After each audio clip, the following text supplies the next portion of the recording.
So, colleagues, now we start, and I am very happy to welcome you, and I want to thank you for joining us today. And at first, let me introduce myself. My name is Karpova Svetlana, and I am a Director of Events Committee of ICF Cyprus chapter. And today we have gathered for event ICF credentials. What do we need to know about it? And I am very happy to introduce our brilliant speaker, Ksenia Rosina. Ksenia, welcome, and I'm very happy to welcome you today. And Ksenia is a PCC ICF coach and a board member of ICF Global Credentials and Standards.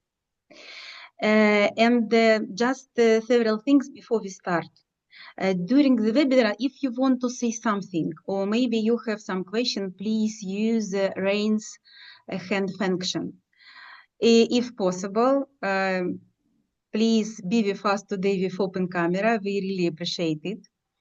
Also, please check your microphone and turn off it.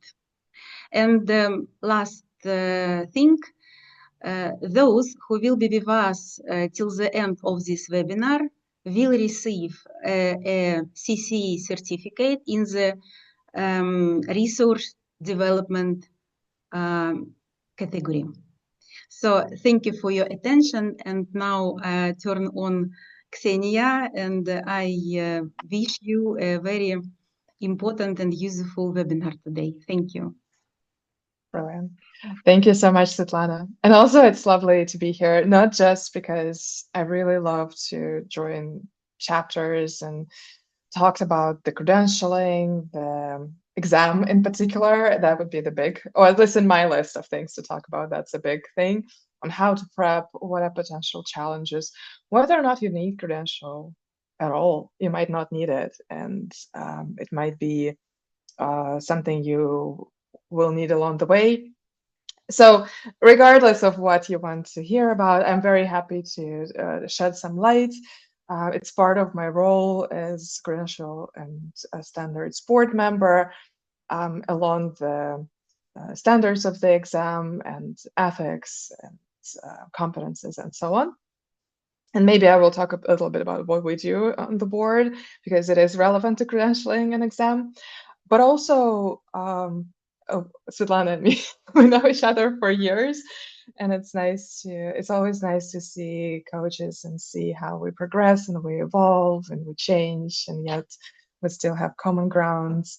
I feel like it's kind of a shared space. You might not know a person, but we share something already, right? We share the values of ICF if we're ICF coach, or we might share certain outlooks and so on. So it's a nice space.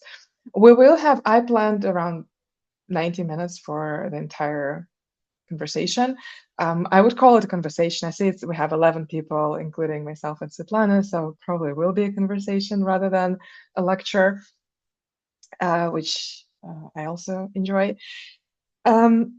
But the length will depend on questions. I leave a lot of time for questions, for interactions, because I don't want to be, a talking head where, okay, as a ICF spokesperson, these are things we want you to know.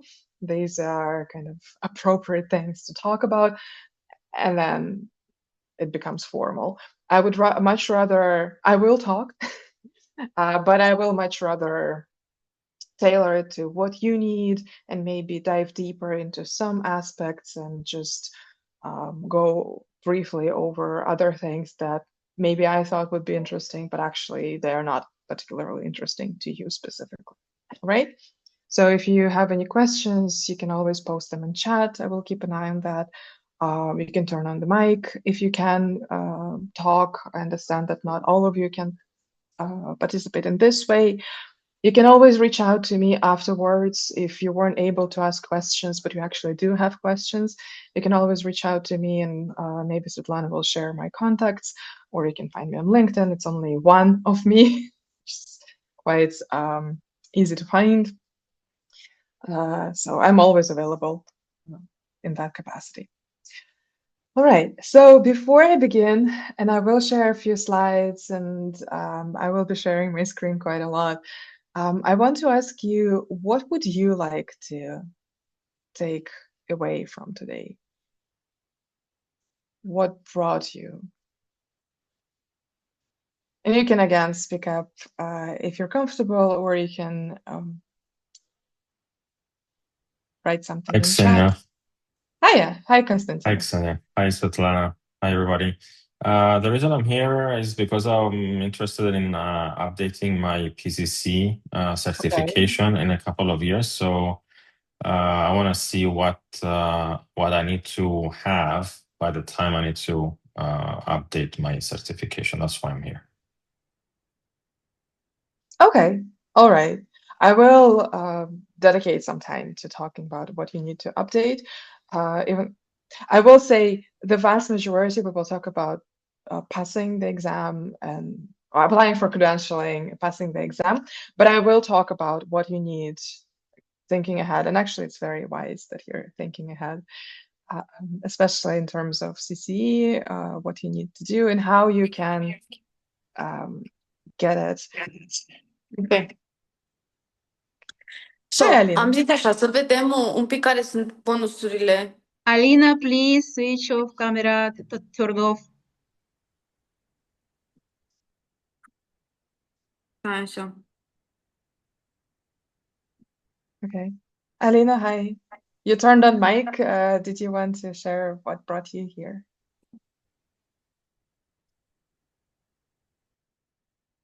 Okay, maybe not.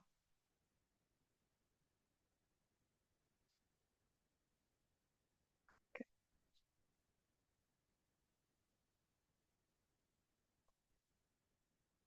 I don't see anything in chat yet, so hopefully. Yeah, no, it's perfectly fine. If you can just listen, that's all right. Ksenia, Hi, I Ksenia. have information that test for PCC and MCC will be renewing in their form in the nearest time. Maybe you have some information about these topics. When you say it will be renewing, what, if you have any, is there more to that? What do you mean by that? Because of renewing our competences, yeah. Oh, yeah. Okay. Yeah, because of these new pieces, we will have in the nearest time the new various variants of tests for PCC and MCC.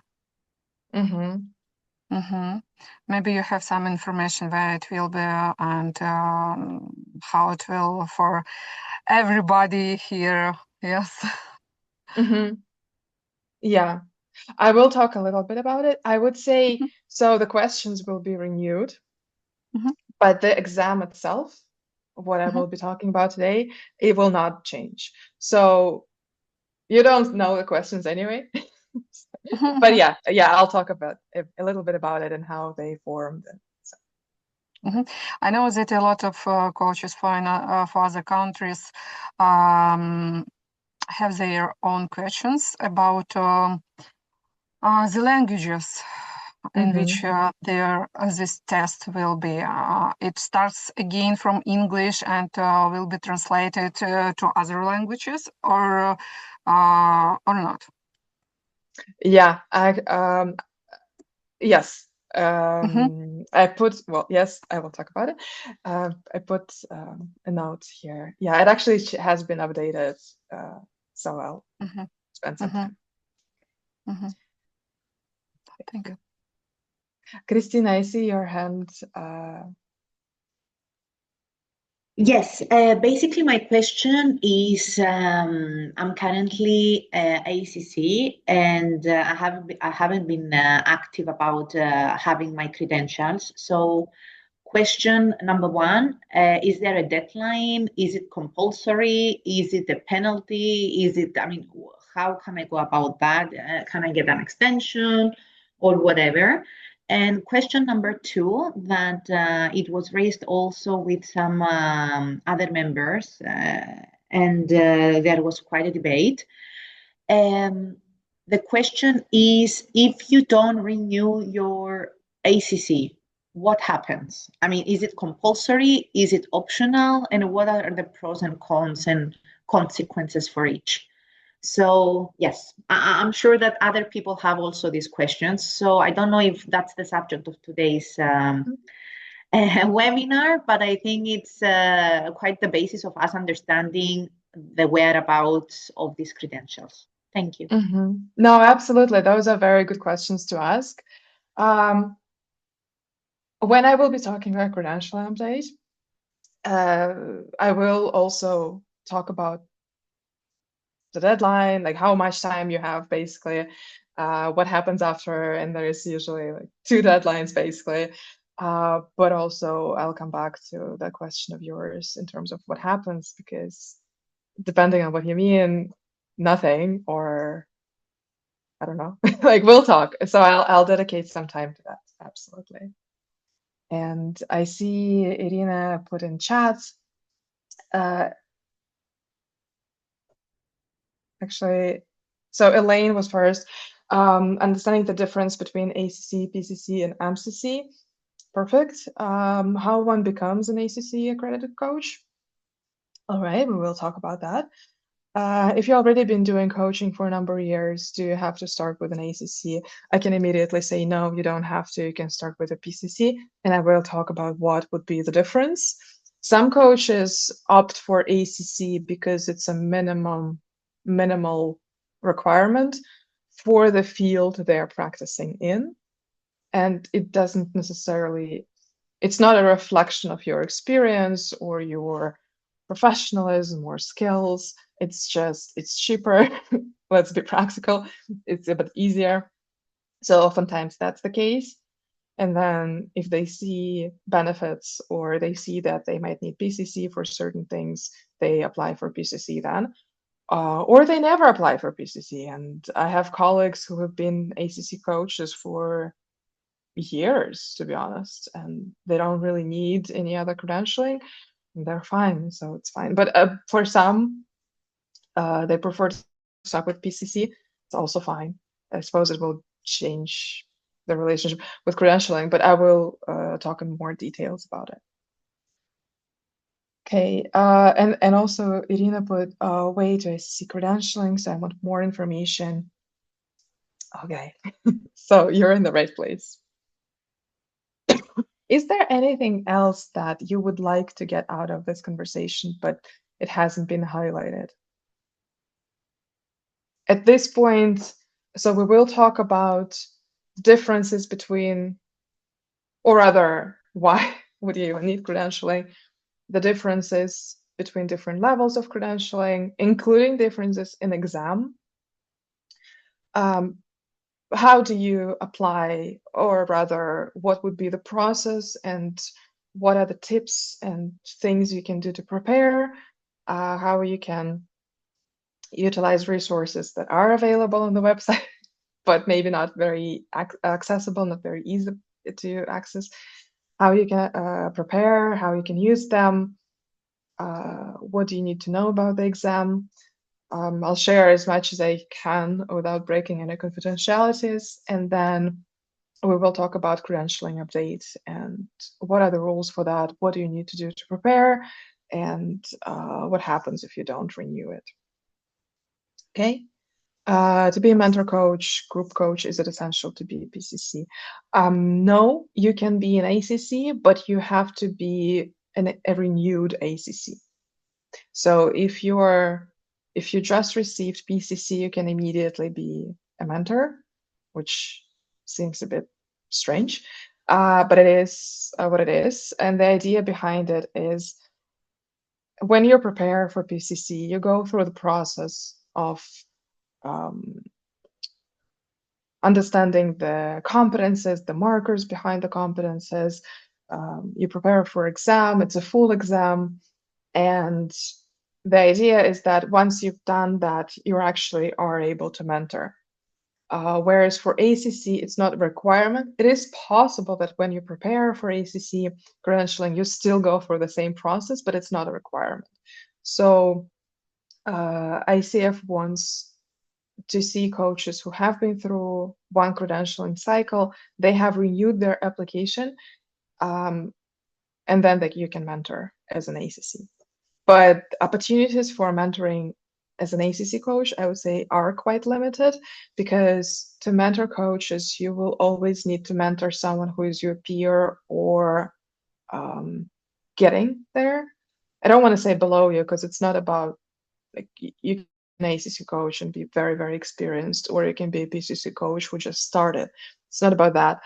But as a PCC coach, you can only mentor those who aim for ACC and or PCC. Whereas as an ACC mentor, you can only mentor those who aim for ACC. It's just something to consider as well.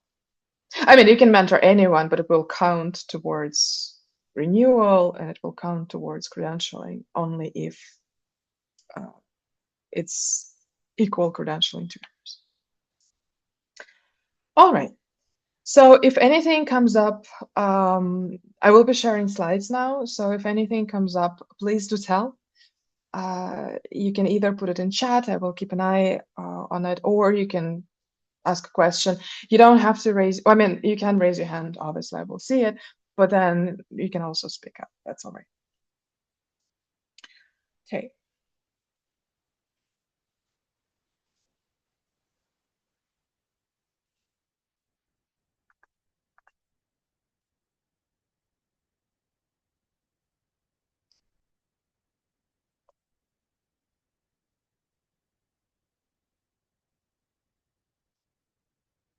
Okay.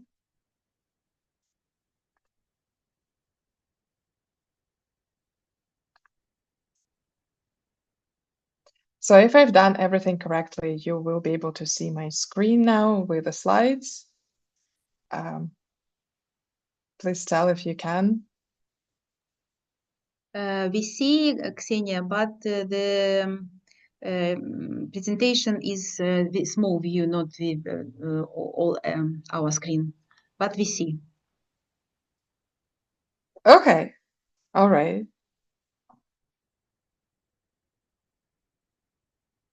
Interesting. Okay, I'll see if I can do something about it, but and if I change the slide, would you be able to see that I'm changing the slide? Ksenia, you need just to start the presentation, because I have, yes. What I do need to is I need to figure out what screen I'm sharing once I start sharing. So that's why. Okay.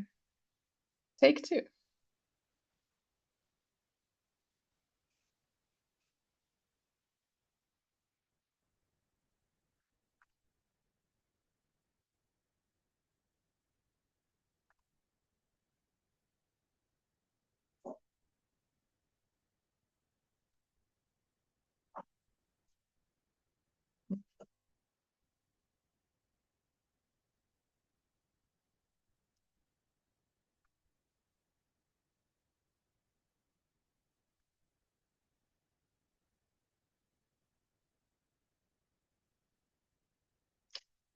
Okay, I'll try it like this, and then I think it will be easier.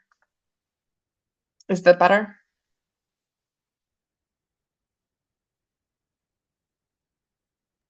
It's great.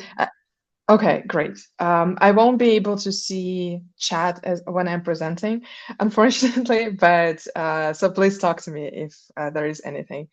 Or Svetlana, maybe you can let me know if there is something in chat that I need to pay attention to. All right, so a little bit of background about me, not in terms of my path as a coach. If that's interesting to you, you can like ask separately. That's not why I'm here. But as a board member of ICF Credentialing Standards, what we do, as you probably know, ICF Global has different kind of like an organizational setting. You have different departments. ICF equally has different areas of focus, and every area of focus would have a different board. So there is professional coaches board that oversees membership and what can drive members, how we can attract more coaches as members of ICF, and how we can provide enough value for ICF membership to be attractive. There is credentialing standards board that I'm part of, and we oversee everything that is related to credentialing. Competences, when competences are updated, we organize the work group. We have people on staff who are quite brilliant. They actually do most of the work. I would say all of the work. The credit goes to them. What questions are on the exam? Is it translated? What languages is it translated? Is it compliant with specific standards? How we can do it even better? How we can make it more robust? How we can ensure that there is integrity to exam, to the credentialing process, all of that. And then there are other boards who are equally interesting, but they have their own area. When we talk about credentialing process, if you've been with ICF or if you have been coaching long enough, you probably have seen a lot of transformation of credentialing process. And it might seem like it's getting harder, or that it's getting more difficult or challenging. And what I usually see is it's not quite clear why.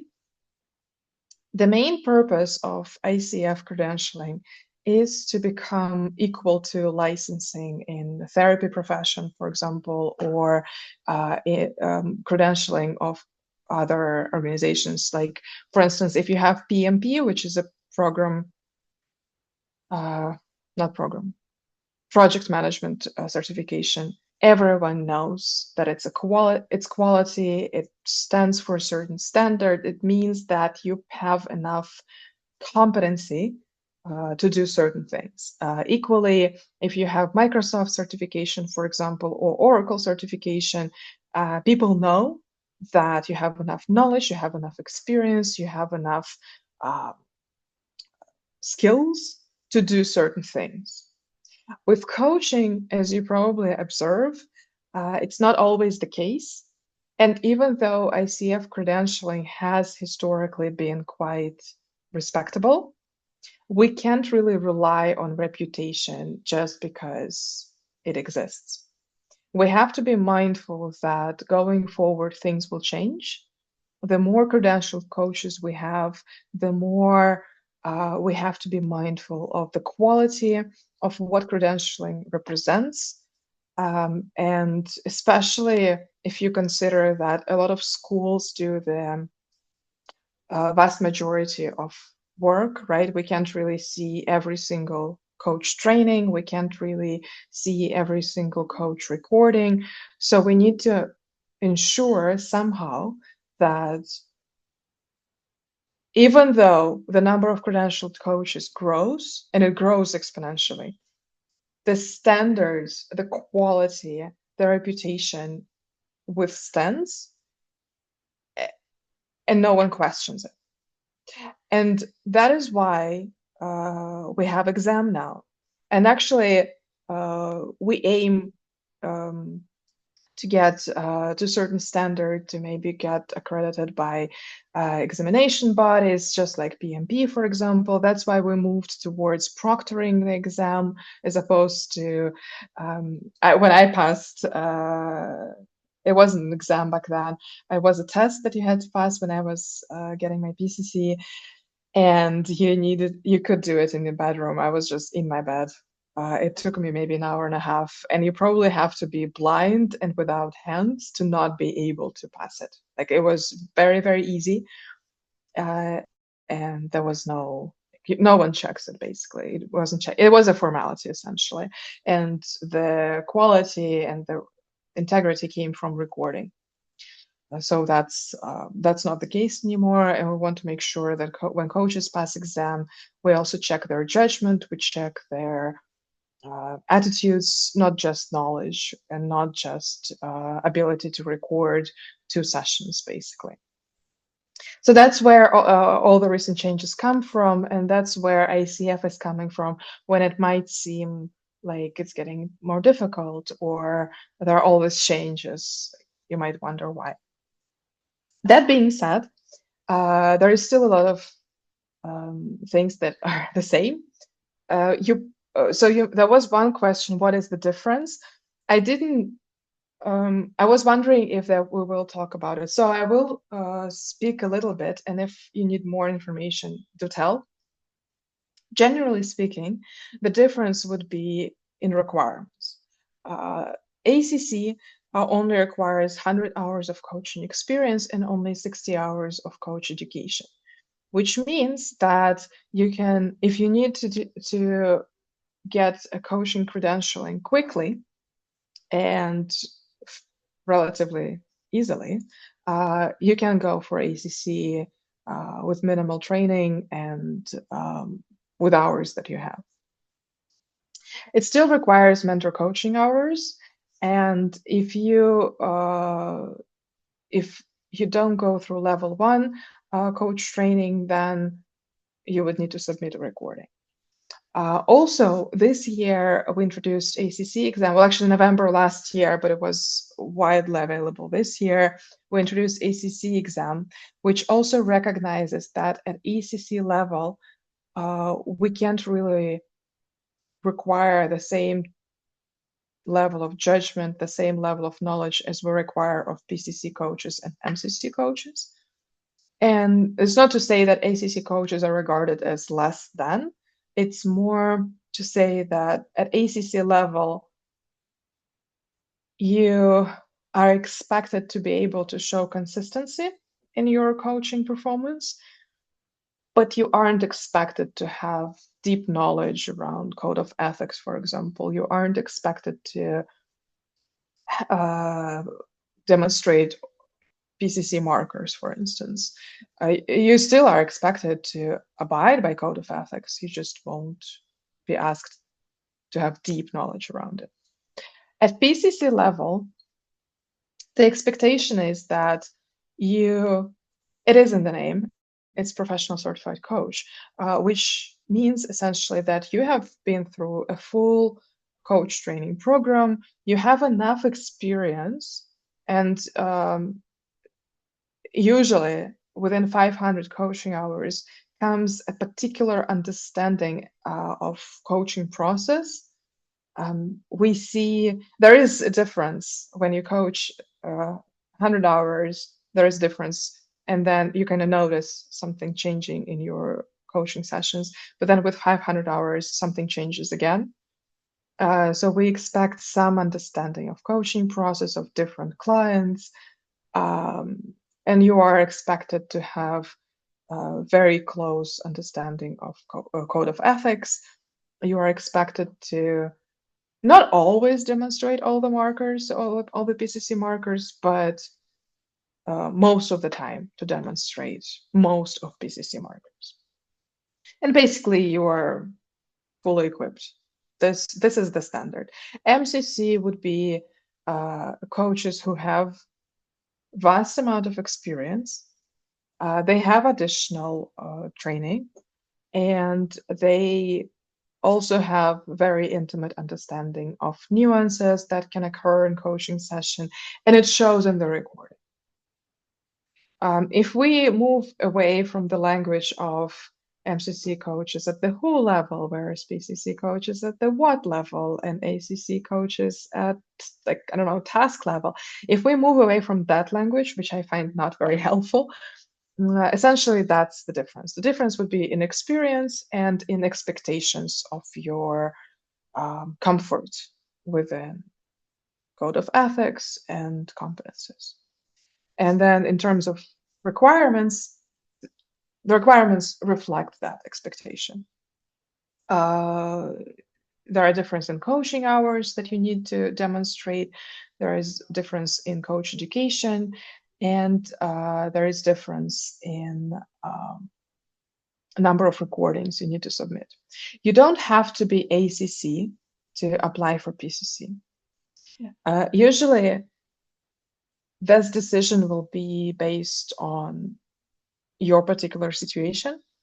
Sometimes coaches would prefer to wait because it's very difficult. Even if you do 125 hours of coach education, it's very difficult to quickly get to this 500 hours of coaching experience. And then coaches prefer to wait maybe until they get those 500 hours, or they prefer to get ACC and then apply for PCC and submit additional documentation for that. I'm a very practical person, so I have to acknowledge that would be it's quite expensive to go this route. That like you have to pay twice essentially, but that would depend. You're the only person who will answer whether or not it makes sense. But like I said, in many cases, you don't really need to have PCC. It will depend on the requirements in your particular field. If you're aiming for coaching platforms, for example, they will require PCC more often than not. At minimum, they require ACC. From what I've seen, some of them move towards preferring PCC just because there are so many coaches and they have so much traction. But at the same time, most organizations I've worked with will be happy with ACC coaching credential, and then they would look at experience and portfolio, number of clients, your familiarity with organization, with business coaching, and so on. Especially if you're an internal coach, that might not even matter what kind of credentialing you have. And then MCC is its own kind of process where it might take years, but also you might not see practical meaning in that credentialing at all, and that's fine. And now this year, actually last year, we've launched a pilot, so this year it's fully launched. ICF introduced team coaching credentialing, which will require initial credentialing, ACC, PCC, or MCC, doesn't really matter.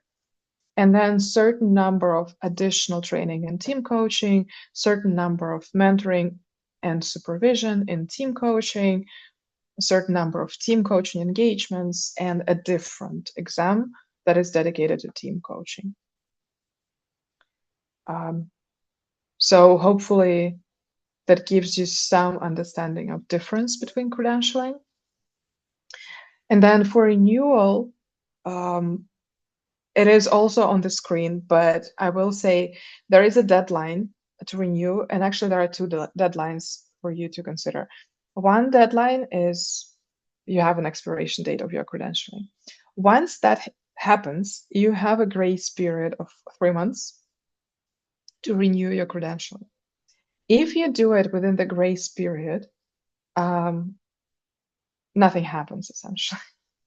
But then once your grace period lapsed or ended, you will need to apply for credentialing again, basically, just as if it never happened. So again, it happens. Whether or not it makes sense to renew, again, will depend on particular coach situation for particular coach. It's hard to say.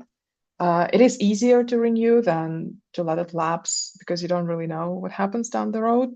But also, if you take 10-year career break, why would you need to renew? In order to renew, you would need 10 hours of mentor coaching and or supervision. So those 10 hours of mentor coaching, they're both receiving mentoring or giving mentoring or delivering mentoring. So if you're a mentor, you can some hours of mentoring that you delivered will count towards mentor coaching as well. And then also you need 40 CC credits to show your continuing journey in the profession, your continuing development. And this doesn't have to be paid education. 3 hours of those 40 CC units will be ethics, and there is a link to Code of Ethics training that is available to all coaches. It's free. And then also there are some resources that you can use. So in theory, you can get those 40 CC hours, I suppose, or units without paying anything. Again, it will depend. It probably will require a lot of meetings or webinars or recordings to listen, but it is possible. Otherwise, you can do 40 hours of training of any sort. Ksenia, can I ask something? Please do. Okay, so you say every 3 years, 40 CCs, credits, including 10 hours of mentor coaching. Okay, so practically, let's say I have 0. What shall I do? Okay. Or I have 10, it doesn't matter. Where can I find these CCs, credits, programs, whatever? I mean, is it online? Is it offline? Is it something else that I mean, where practically shall I go? Okay, so I will go to, so your best bet is going to ICF website. And then if you log in into your account, it doesn't mean whether, you don't have to be a member. You will still be able to log in. You will see learning resources, basically. And then once, I'm mindful that I'm sharing my screen, so I'll log in later once I stop sharing. But in there, you will be able to see vast amount of resources, including Code of Ethics. And what is the name? Is it Learning, you said? Yeah, it's a learning portal, it's called. Okay. What I will do after, so there will be lots of links actually coming your way that I will show today, just because it's easier than to put it on the slide. It's easier just to go through the website together. I will put lots of links and I will send them to Svetlana so you can get access. Well, you have access, so you know where to go in terms of learning portal. So practically speaking, if you have, so you have your credentialing, doesn't matter which level, you want to renew. 3 hours of those will be Code of Ethics training, which is free, it's available, so you will do that. That leaves you with 37. 10 hours will be mentoring, giving and receiving, right? So that leaves you with 27. And then the remaining 27 hours, there are multiple options that you can take. Let me... Can I ask something? Yeah. Code of Ethics, yes. Where do I go for that?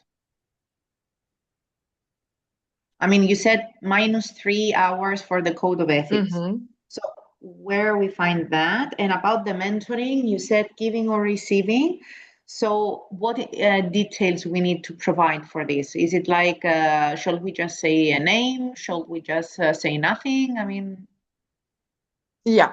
So if you click, even without logging in anywhere, if you log, so you're on ICF website. If you go to credentialing tab and move towards renew your credential, and hopefully you see my screen while I'm doing it, and scroll down. So there are lots of information that I've covered. You scroll down and then so there will be a breakdown of your hours. So your 40 hours essentially will be 24 core competencies hours and then 16 resource development hours. So those 3 credits of coaching ethics, the link is there, right here. And then this will take you to the ethics course. Like you basically will need to go through the motions of clicking the link, enrolling, logging in, and it will. And then in the end, you need to take a screenshot. And then when you apply for renewal, you will need to attach a screenshot instead of certificate, basically, that you passed this. And when you apply for renewal, it will ask you training start date, training end date, just like with credential application, and the name. So you will input all this information along with a screenshot of your completion, and you're good to go. Then 10 hours of coach training, 10 hours of mentor coaching are also in those 24 core competencies hours. And then 11 will be from any other endeavor. This any other endeavor can be multiple ways. So if you look, say you forgot our conversation today, and I don't know, something happened, you lost it. You still can go through the website, and if you click Find CC, it takes you to different options. Some are within the learning portal, and you can register, or some will be just options that you can take. Okay. It doesn't really matter what you do, so it gives you some ways. You can count coach supervision as your core competency hours as well. And then resource development, again, it's up to you. It can be anything. It can be this would be resource development, basically, and it's 90 minutes would be some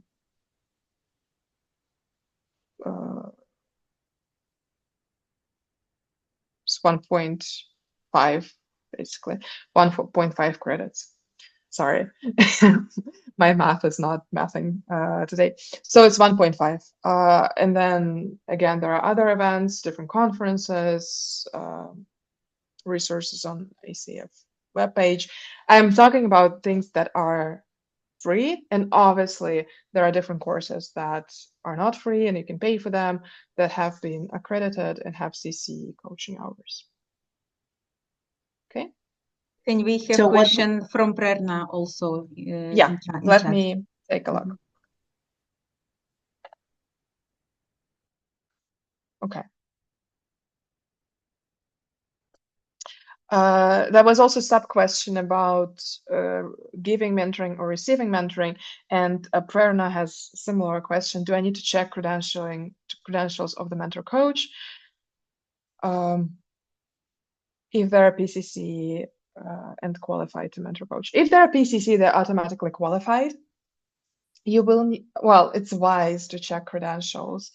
You can check anyone on, again, ICF website. I will be switching to ICF website quite a lot. So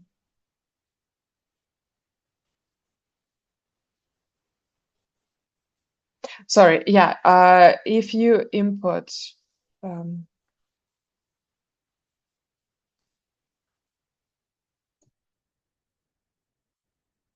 if you go again to ICF website and scroll to credentialing, there is a link to verify a coach. So once you click verify coach, you can put any name. So let's verify me. And then first name and last name. And then you can search. And it will tell you, and anyone can do it. Like I haven't been logged in, so it will tell whether or not I'm a member. You wouldn't really care in terms of mentoring, but it will tell you when I received my credentialing and when my credentialing will end.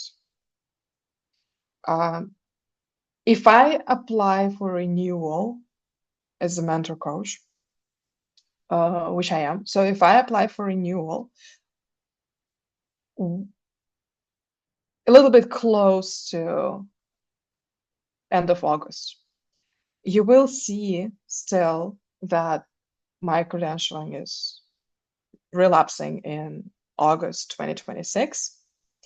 And until, so say you're checking me September 2026, you will see my credentialing as expired until it's renewed, basically. So, well, you won't see it as expired necessarily, you will see it's still August. So if I'm in the process of renewal, you would be able to see. So if I'm telling you, yeah, it's expired, but I'm renewing it, I'm just waiting for confirmation, there is no way to check whether I'm lying or not, but other than that, you're good to go. If it's there, then it's active. Ksenia, can I ask something on this? So let's say it expires in August. And I mean, until when you shall renew? Can you renew next year? Can you renew in 6 months? Can you, I mean, how it goes? So two ways to answer the question. If you need your credentialing for some professional purpose, which I, for instance, do, it takes about 6 to 8 weeks for a renewal application to be processed. I cannot, just by nature of contracts I have, I cannot let my credentialing expire.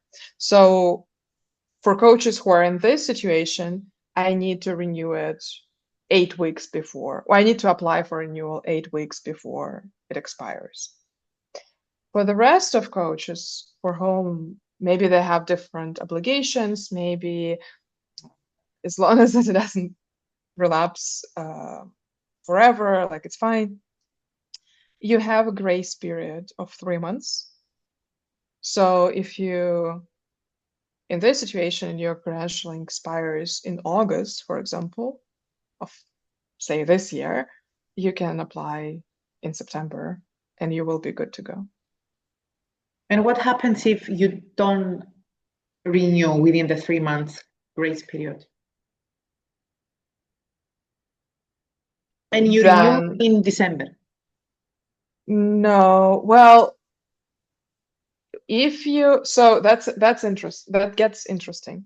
Oh, sorry, and I said 3 months, is actually 2 months. So if you don't renew in September or October, if you don't apply in September or October, you will have additional 10 months to renew with a fee, but the fee is not a financial fee. You will need to provide extra CC credits for each relapsed month. What it means practically is if I say my credential expires this August, it's just easier. Say it expires this August and I don't do anything until November or December in your example, but so December, I missed 4 months of renewal basically. So I will need to provide additional extra CCA credits for each month. So on top of those 40 that I need to show, I need to provide additional 1.2 CCA credits multiplied by 4. So it's 4.8. And then if you don't do anything for a year after your credentialing has been expired, then you can't really renew it. You will need to apply for a new one. When you say apply for a new one, you mean go through the exam again, as if you're getting the... That's interesting, actually. I'm not sure. I will take this question with me and I will ask, because I don't know. I don't want to say yes. I will double check if that's okay. Because yeah, come on. Because I'm going through that right now. I'm doing all the process from scratch. So yes, you have to go through everything again in the exam and the mentoring. I'm also doing another training. I'm going through everything again. Okay. There is some cautionary tale there. All right. Okay. So, but with exam, did you take the new exam already? I will on December. Yeah, but when you had your credential before, was Yes. it did you do when you applied for that old one, the one that expired, did you do the exam or did you do an old version of test? It was the old version of the test. I think Okay, it was okay. around Yeah. 2019. Okay, okay.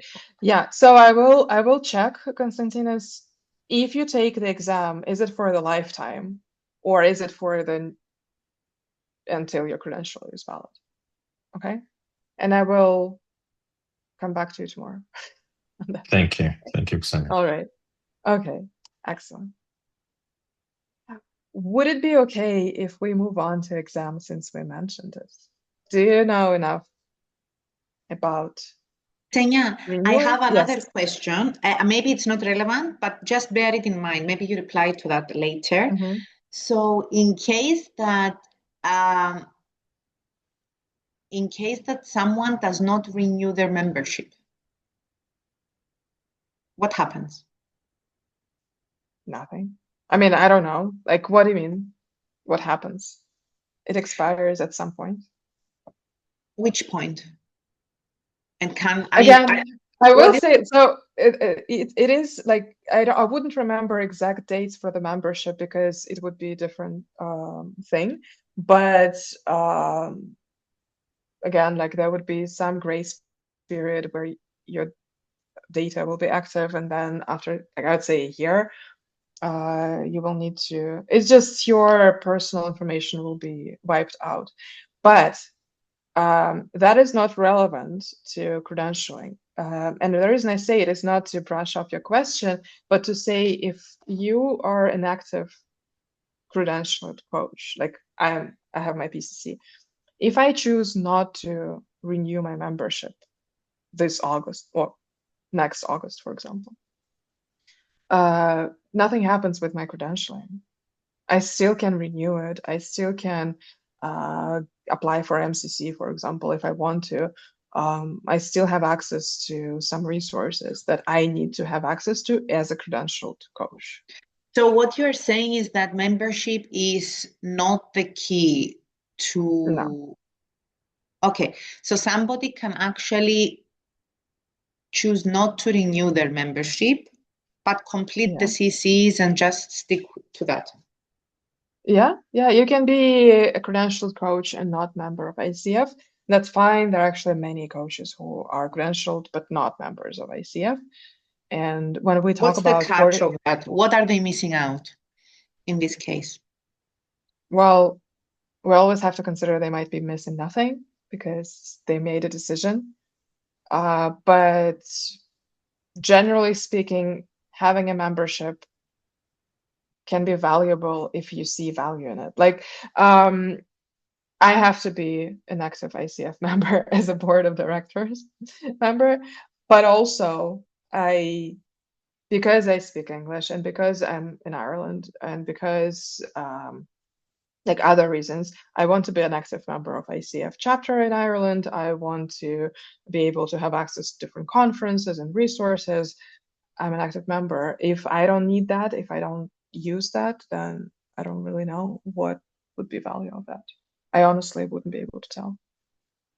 Okay, excellent. I have no other questions. Thank you. Okay. Christina, there's some discounts on some events or offers or learnings as well. And if you're not a member, some chapters will not allow you to join them.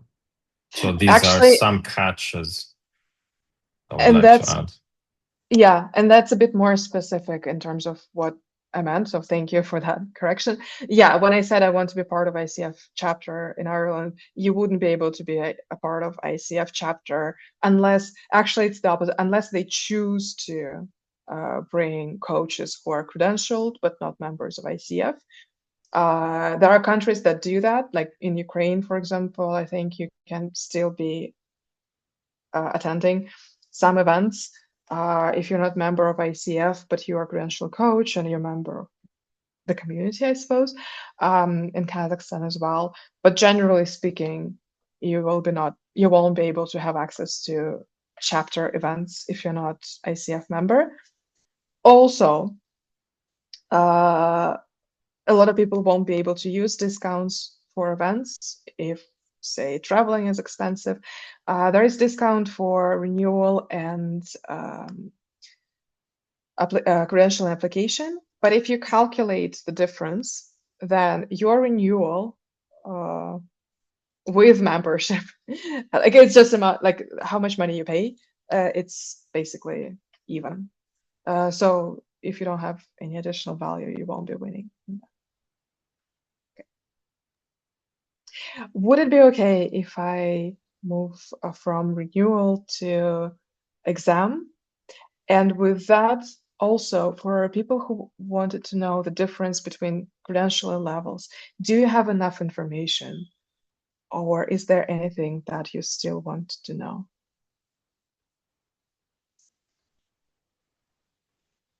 Thank you, Ksenia. Maybe we continue. Okay, brilliant. Thank you. So I will share my screen again. And we will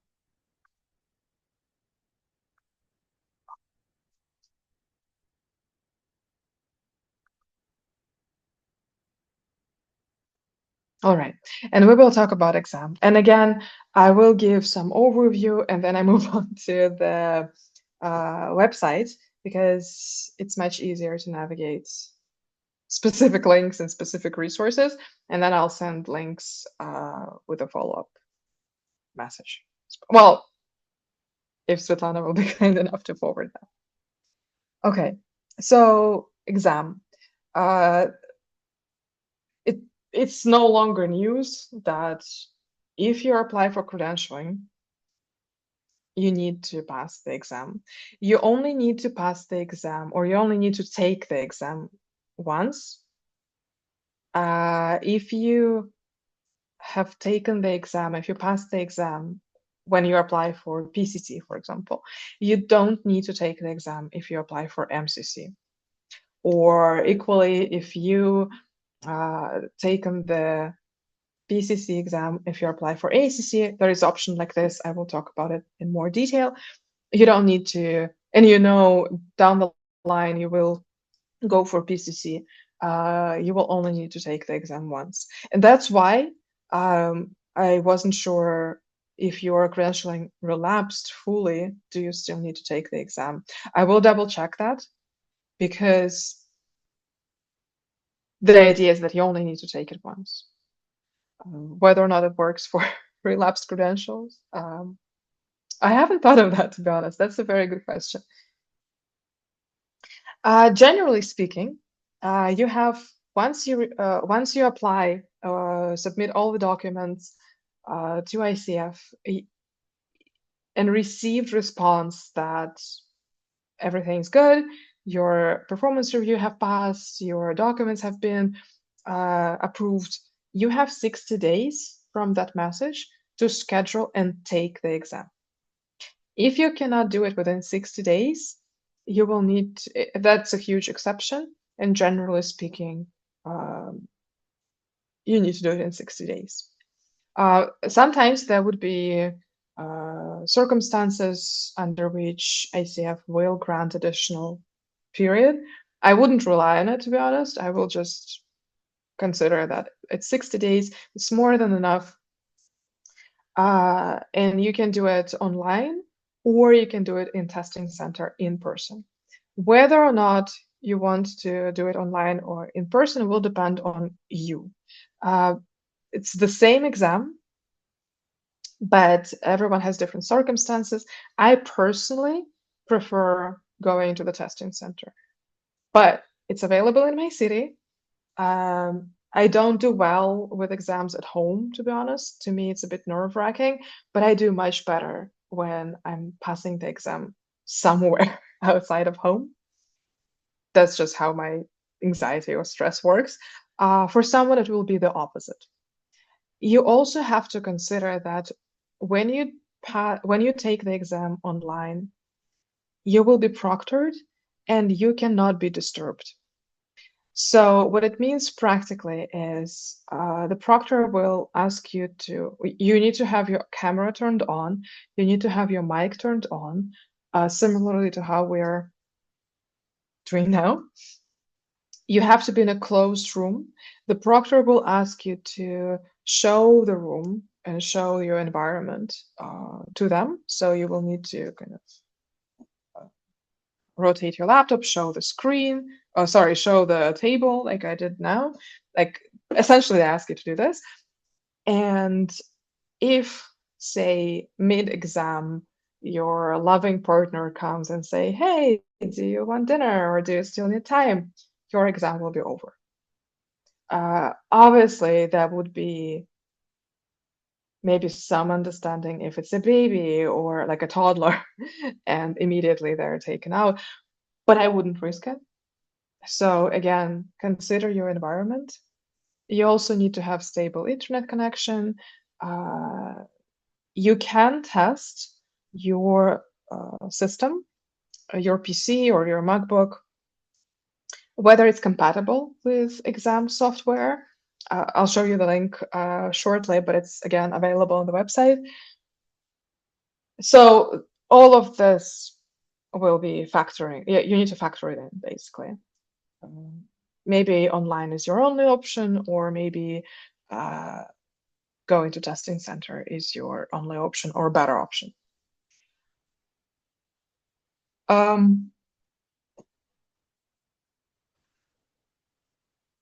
Just in case it will be relevant, I don't know who will watch the recording, so just in case it will be relevant to people who are watching your recording, there is a list of countries that are currently under sanctions with the US, and legally Pearson VUE cannot perform the exam on those territories, or in those territories rather. That means that if you have if your only passport is from this country, a country on the sanctions list or sanctions territories, online exam option might not be for you. You either will need to have an additional ID from the country that you are based in. For instance, I'm based in Ireland, then I probably wouldn't show my sanctioned country passport. I probably will show my, well, I have Irish passport now, but suppose I didn't, I will probably show my residential permit and driver's license. Both are issued by Irish government. So that's something to consider as well, because there is no way to check with VPN and with technology available. There is no way for Pearson VUE to ensure that they are compliant with US legislation. And equally, there is no way for ICF to ensure that ICF as an organization is compliant with US legislation. So that's, again, it can be a factor in whether or not you're going to work to testing center or you're taking an online exam. There are 3 parts in the exam. It starts with confidential. It doesn't matter whether or not you are taking it online or in testing center. It starts with confidentiality. You are not allowed to share questions, even if you remember the question. You're not allowed to share it outside of exam room. So basically, you're not allowed to share it. Sometimes I see people who have taken the exam jumping into opportunity to share that knowledge. Doesn't really matter whether it's a paid engagement or not, to share that knowledge and talk about questions. You will be punished for that if someone sees it. Oh, I mean, you don't. We're not God, right? Like we're not gonna immediately punish, but it's a violation of code of ethics and it's a violation of confidentiality agreement. So be mindful of those situations. And also memory can be flawed. So we might not remember questions or we might misremember. So that there is, I wouldn't rely on that too much. However, there are multiple perfectly ethical courses that help to prepare There are free resources that help to prepare as well. Many avenues you can take. You will have 3 hours in total, but 177 minutes for answering questions. And actual questions will be 79 scenarios, not a question. It's not articulated as a question. It's a specific situation, a case. It usually starts with, this is the situation, this is what coach does, this is what client does. And then there would be 2 questions for same question for each scenario. Question 1 would be, what would be the best course of actions for the coach? And question 2 would be, what would be the worst course of actions for the coach? There is always one correct answer for each of the questions. And you need to be mindful that you're choosing the best or the worst out of 4 options. And it's the same 4 options for best and worst. Not the correct answer. All of them might be shitty options, but you need to pick the best. All of them might be perfectly fine, but you need to pick the worst. And there is difference between that and knowledge check. Whereas for ACC, you don't need to be worried about that. For ACC, the exam is different and it's knowledge check exam. You also have an opportunity to flag a specific question if you are unsure, and you can postpone it and then come back to it. What you will need to check is if you are taking a break, you need to check if you will be able to come back to the section. So usually, it might change between today and time you take exam, but currently, if you choose to take a break, then you will not be able to come back to the section that you were working on before the break. I think it's understandable why. And then it means that if you flagged some questions and or maybe you didn't respond to questions and you want to come back to them, you need to do it before you take a break. There are multiple languages available. And also there is some additional support available. If none of the languages that are available for you to take exam in, if none of those options are your native language, for instance, in Kazakhstan, Russian language is a state language, and there is Kazakh language as a state language, or in Ireland, there is English and Irish, right? So if I'm taking exam in English, and I'm a person from Ireland, basically I'm an Irish person from Ireland, or I'm a Kazakh person from Kazakhstan, I'm still taking exam in my native language. However, if, say, I'm from, I don't know, Serbia, for example, and my Russian is better than my English, which can happen, neither of them are my native language, you can opt for additional support and you will be provided additional time because ultimately you're translating constantly. So that's also something to consider. You can always ask for it. You will be asked to provide, like, there will be some discretion used, right? You can't say it's not your native language, if it is, if it's a state language in the country. But in many cases, it is true. It's not your native language. Also, there was a question that was very good. It used to be that when you take exam, first you see English, and then you need to click on the translation and you see a question being translated, and then you need to come back and reply. That's no longer the case. If you choose a specific language other than English, then you will see questions in that language. You will be able to respond. But if you want to check English original, I don't know, articulation, you will be able to click for every single question and check what the verb they used, for example.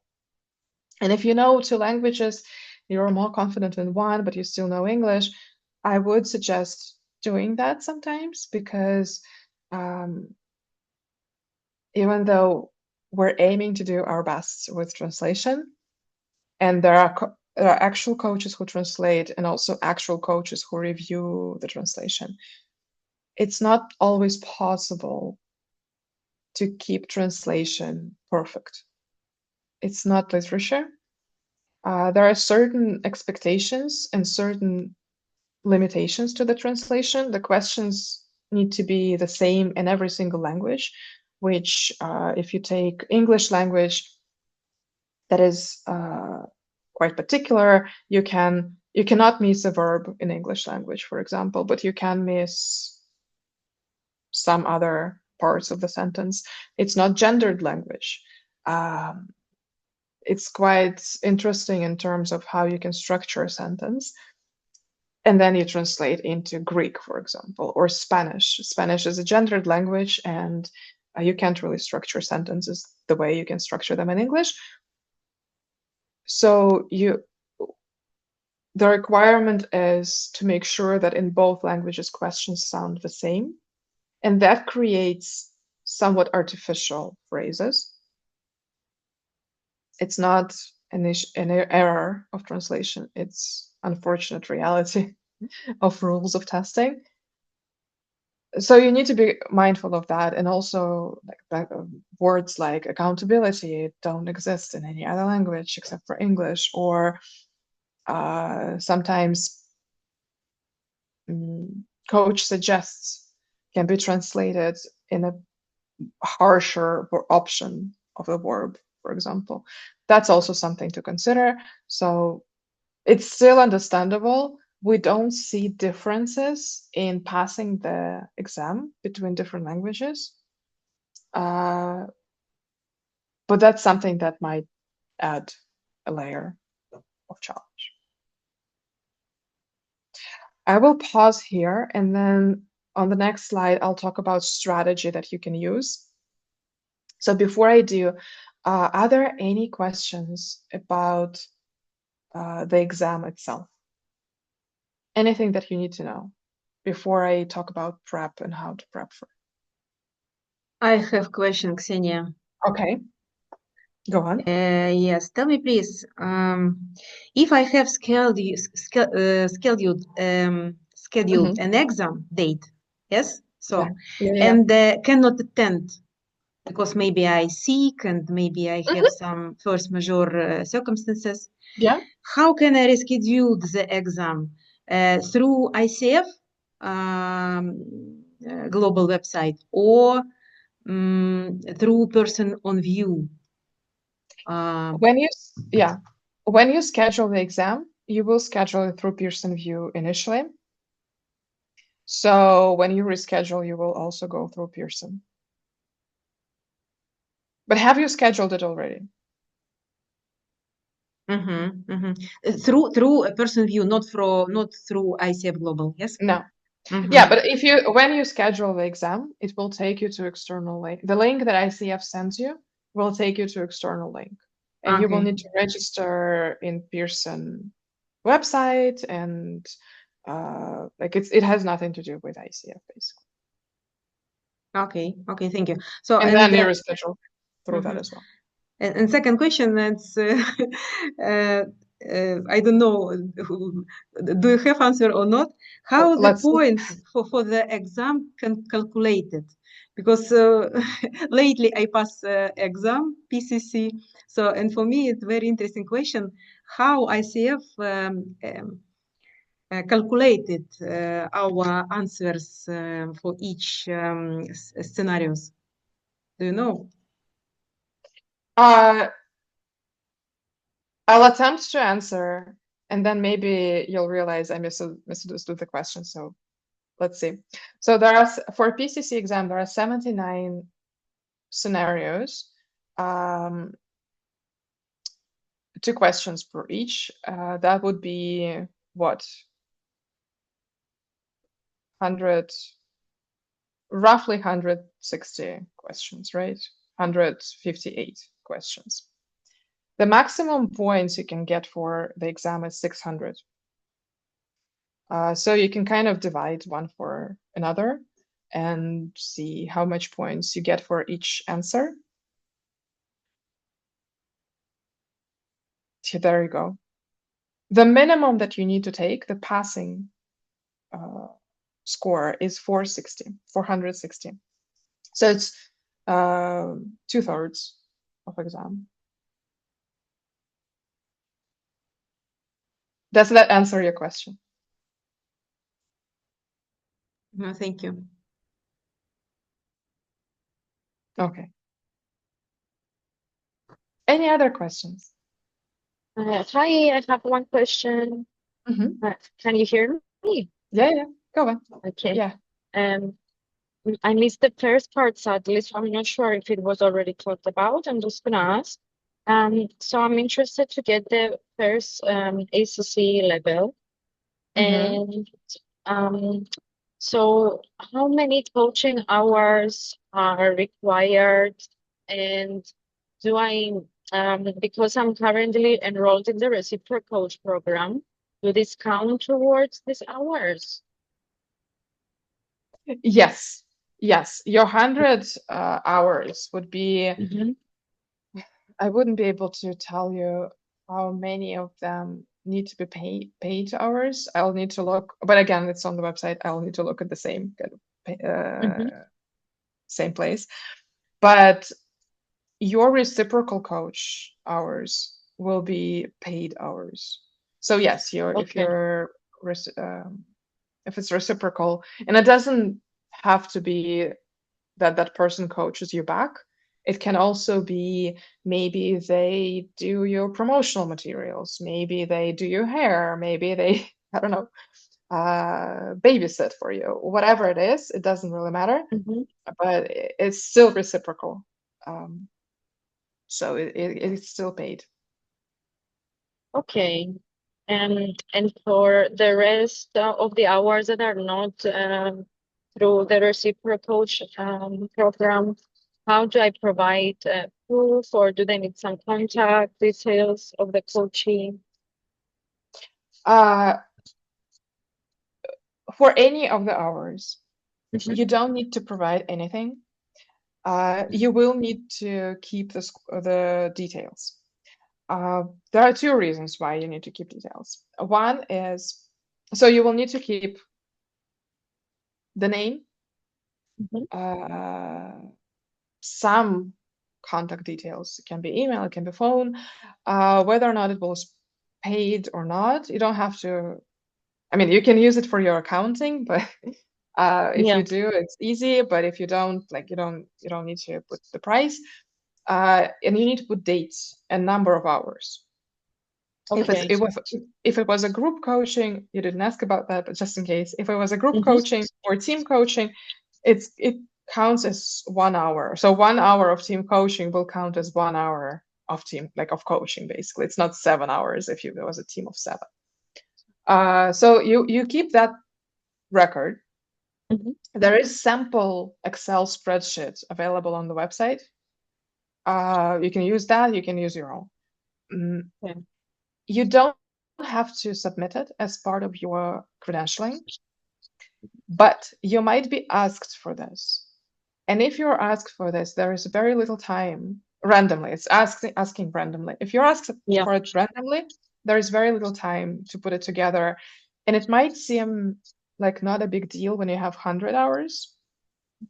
Might not even seem like a big deal if you have 500 hours. But once you get to 2000, it actually becomes a huge issue. So keep the score just for yourself, keep the record. No one will ask for it. If sometime down the line, you will decide to go for another credentialing, not within ICF, they might ask, like AC, for example, which is a big organization in England, in UK and Ireland, they actually do ask for this record. So if I didn't keep my record, for example, and I wanted to get AC credentialing, and they count ICF credentialing. So if I have my PCC, I don't need to go through all this process all over again with a different organization. They actually can take my PCC and say, okay, that's good enough, but I need to provide additional documentation that ICF doesn't ask for. And they also ask for records. So you never know. Yeah. Just keep the records. Okay. But no one will ask it. Okay. And just to be clear, because I didn't really understand from the website, if you already have an ICF approved coaching training, does anything count towards it? Can you take the exam just when you finish the coaching training? I wasn't sure about that. If you finished a level 1 training, right? You mean level 1 Yes, training it's or level two? 1. It's level 1.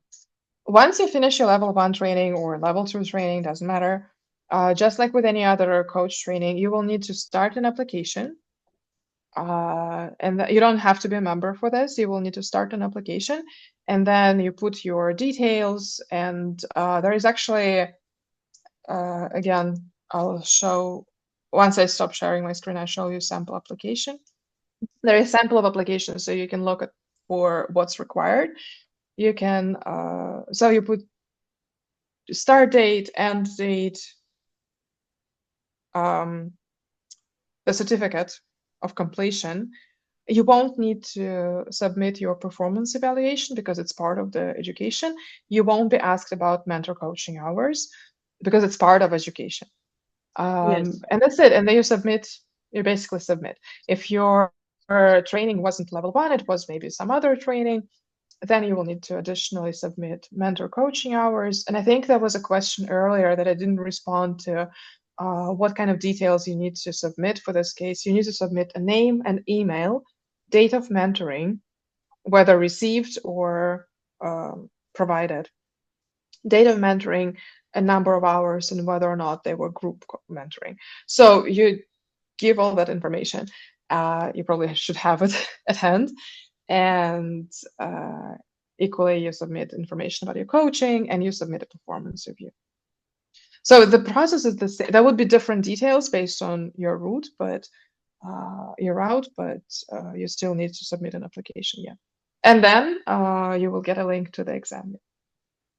So I don't need to have the 100 coaching hours to do the exam. No, you do. You do. I do. Okay. But you will need to.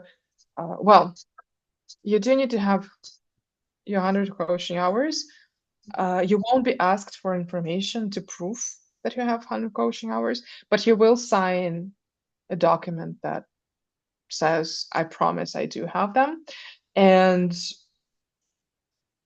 it doesn't often happens in my experience, but I've only been 4 years on the board. So sometimes we see that, especially with PCC, it's not enough time to submit for PCC, basically. So we can ask for coaching hours. Thank you so much, Ksenia. Thank you. Alina raised hand. Alina, yeah, go please. on.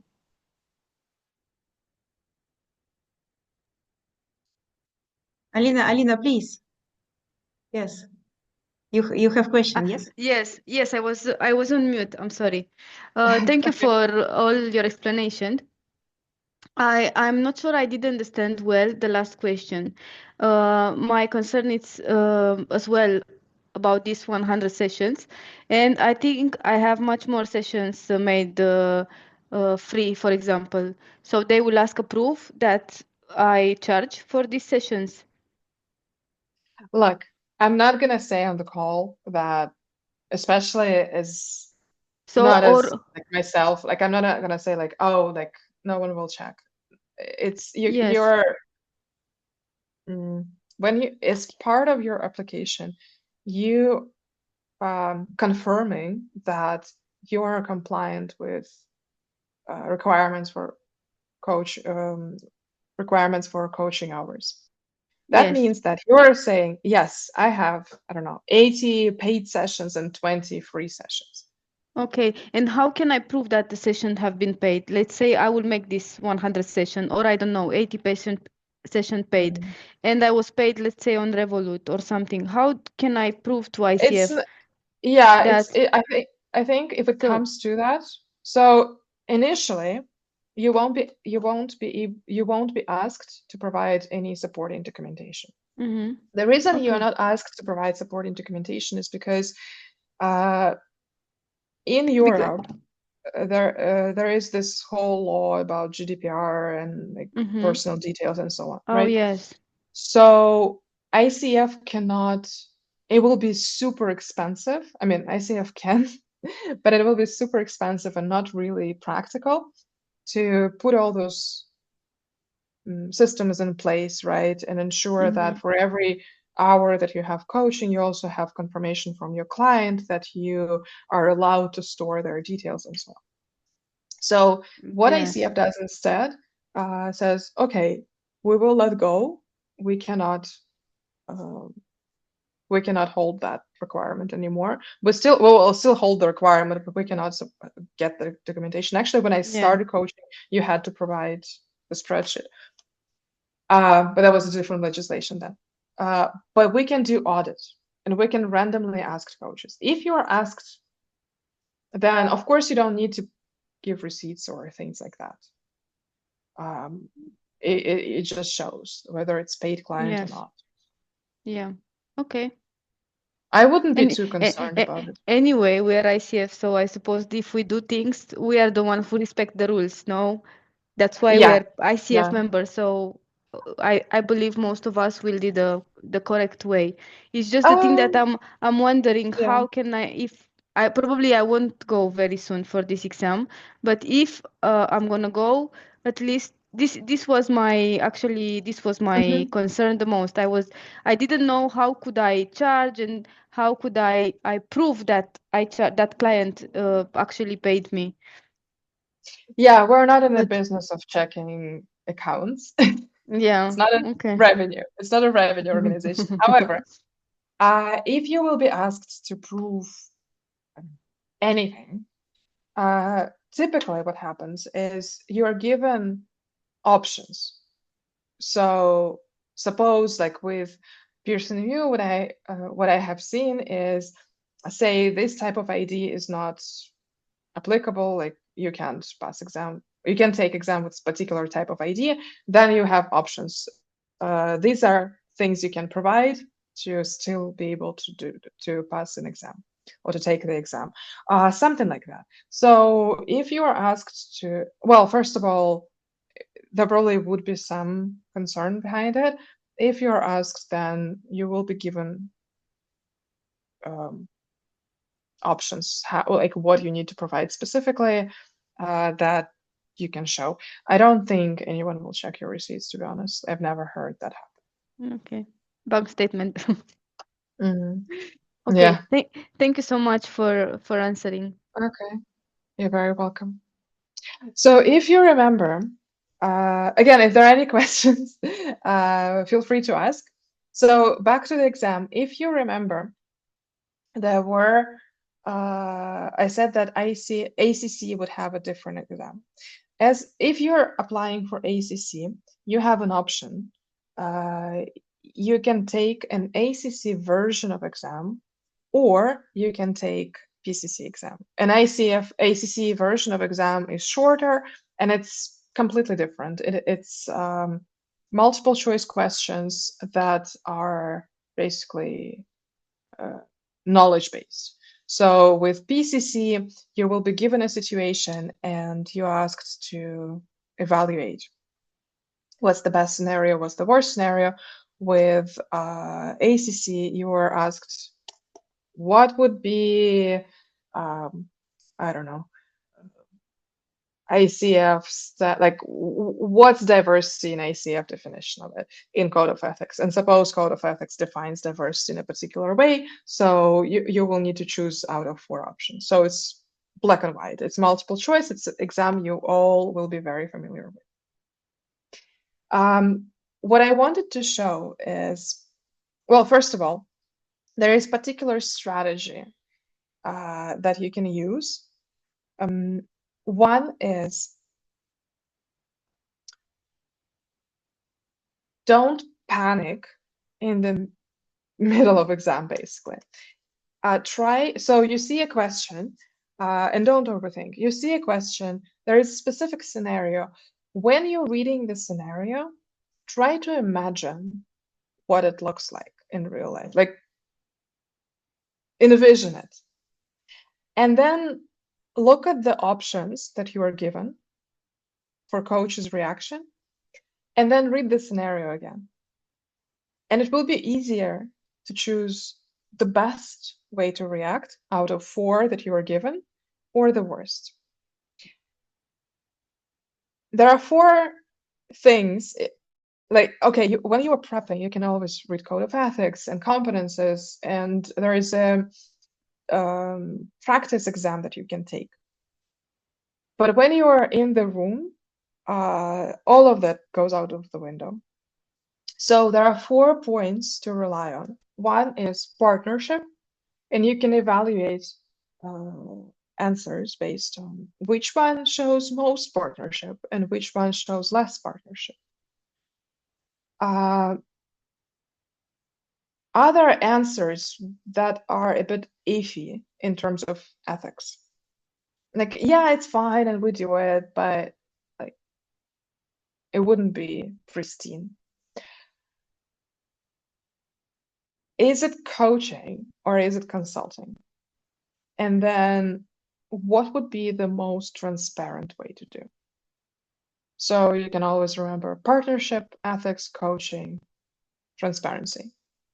And that will guide you through choosing the best or the worst, especially if usually you can choose 2, and 2 that can be okay, sorta, or 2 that are actually both are not what I will do, and then compare them based on which has most partnership, which one is more ethical, which one is more coaching, and which one is more transparent.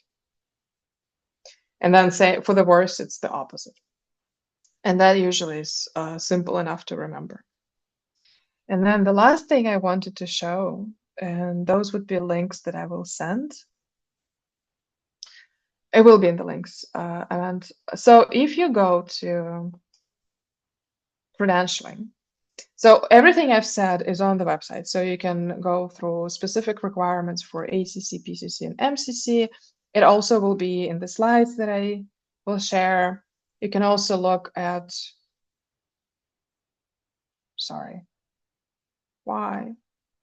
You can also look at renewal and specific requirements. If you click on apply for credentialing, you will see sample application and questions that you will need to input. But if you click on exam, that's also here, ICF exams, it will take you to the entire page that is dedicated for your prep. It's a bit bulky, but if you scroll down, and there's a ton of information, way more than I've said, but I think I distilled it to everything that you actually need to know. More on what it looks like, how you can prep. And then if you click on get ready for the exam, and then for ACC, it will be here. And then for PCC, it actually is here. So if you click on it, it will give you more information about the content of the exam. So ultimately, there are all these points about like how it's scored, what is the time, etc., etc. We covered all that. But then if you scroll to content, you can read you can read generally what's on the exam. And there are links to Code of Ethics and core competencies. You can scroll further for language and how you can get additional support. Also, if you have dyslexia that has been diagnosed, ADHD that has been diagnosed, you can also get additionals, or maybe some other conditions. Maybe you're breastfeeding. Maybe there is some health requirement that you need additional support for that. You can always reach out as well. And ultimately, you will get to the tutorial and sample questions. So you can click on sample questions. It will give you an idea of what questions look like. And you can see that it's a situation and there are best and worst. You won't be able to check yourself, unfortunately, but well, you won't be able to test yourself, but you can check whether or not you understand. And there is value in seeing, but do I understand why it is the best or why it is the worst option? Because if you don't, then maybe you need to go back to Code of Ethics and do your research and maybe explore a bit. But also you can click on Practice Like a Pro, and it will take you to the external, to the Pearson VUE page. And then see that you asked me about scheduling, rescheduling, canceling. So it will be done here as well.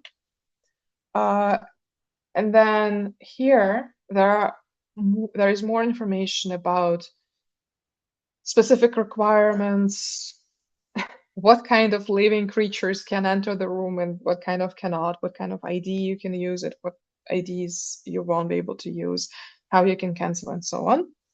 But then there is additional tutorial, and then there is online tour of what it will look like. So you can prepare and you can kind of envision what your experience will be. And if you click on exam tutorial, for example, it's ACC exam, it will give you resources to practice, right? So this one will be a test, and it will show you, because it is testing knowledge. And then same for ACTC and same for PCC, MCC. So you can actually take a practice round, and it's very similar to what it will be. It has less time, it's shorter, but it's very similar to what the exam will look like. And again, look at where you made a mistake, where you were wrong, and then you can explore why. Where is mismatch between how you see what's the best option is versus what ICF sees it's the best option for actions. And then I think this is everything I wanted to share. I wonder if there are any questions, or maybe there were questions. Oh, there was a question that was asked, because I'm looking at the notes that I did. Changes of questions. There will be change of questions. I won't be able to tell you when, not because I don't want to, but because things happen. We don't have a deadline, but it is currently under review and it will roll out, but it will roll out in all languages immediately. I wouldn't be changes in questions. So the exam stays the same, the logic is the same, but it will consider new core competencies or renewed core competencies. I wouldn't be too concerned with that, because the new competencies that actually aren't new. If you look closely, the changes are very, very minor to what we're doing and to what it practically means. The reason for those changes in competences is because what we are currently doing within coaching profession, that isn't reflected fully in competences. So the change reflects our life, and because of that, there isn't much work you need to do or much prep you need to do. If you've prepped based on previous version of core competencies or previous version of Code of Ethics, you will be able to pass after the questions will be updated. Because there is no systemic difference, or there is no, like, used to be correct, now it's not correct type thing. Okay? All right. I know we went longer than I promised you. I hope that's okay. I felt like there were a lot of questions that were answered, but if there are some that are remaining, and if you have time, I'm happy to answer questions that you might have. Alex, do you have question? Now we need to finish. Ksenia, thank you so much for your webinar, for your information. And we are grateful for your being us today. And Alex, I want to thank you that joined us today, and I want to wish everyone wonderful time.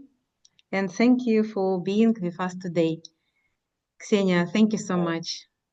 Thank you. I will be sending you the links that I've promised. I made some notes as we went along, like regarding questions that were asked or regarding like things I promised to send. So I'll put it together. It's not a prepped list. It depends on what happens in the space, just like coaching. So I'll send the slides and I will send the links. Maybe it's one PDF file, so you can have access to it. Obviously, you have access to it through the website, but usually if it's first time for you, it might be confusing. So it might be helpful to have links to that. And like I said, you can always reach out if you'd like. Svetlana, you have your discretion what contacts you want to share. But at least my LinkedIn is available, so you can always message me. I try to reply as fast as I can. And if it's a question or you want to double check certain things, feel free to contact me. Right. It was nice being with you. I wish you a very good evening. It's getting late. Thank you. Have a Thank nice you so time. much. See Thank you. you. Bye-bye. Thank you. Bye-bye. Thank you. Bye-bye.